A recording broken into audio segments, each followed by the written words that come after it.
Joining us, I'm Ryan Half. We have new developments in the case of a Duluth man behind bars for his alleged role in a deadly apartment fire. 25-year-old Tyler Edwards now faces several charges, including second-degree murder and first-degree arson related to that July 25th incident in the Lakeside neighborhood apartment where 25-year-old Max Gadowski was found dead inside.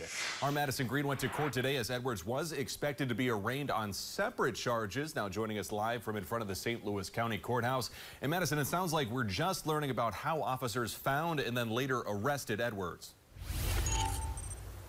Ryan, yes, today Edwards was expected to make his plea for providing a false name to police, but that hearing got moved to tomorrow. According to court documents, this charge follows an incident of an officer patrolling the lake walk and approaching a group of people. One of them was Tyler Edwards. According to the report, the officer recognized Edwards from a department email with his photo in relation to an apparent homicide.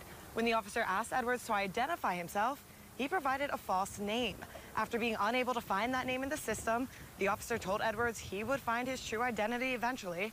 This was when Edwards revealed his name and was arrested for an active warrant in Hennepin County for criminal sexual conduct. Although no charges have been officially filed against Edwards in relation to the apartment fire murder case, the victim's mother, Lisa Gadowski, also showed up to court today.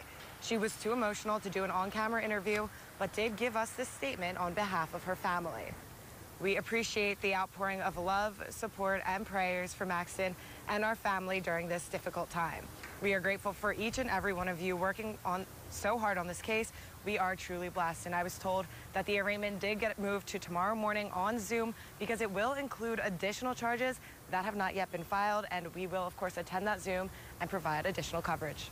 And you can get that latest information at northernnewsnow.com as well as our Northern News app. Madison Green for us live in Duluth.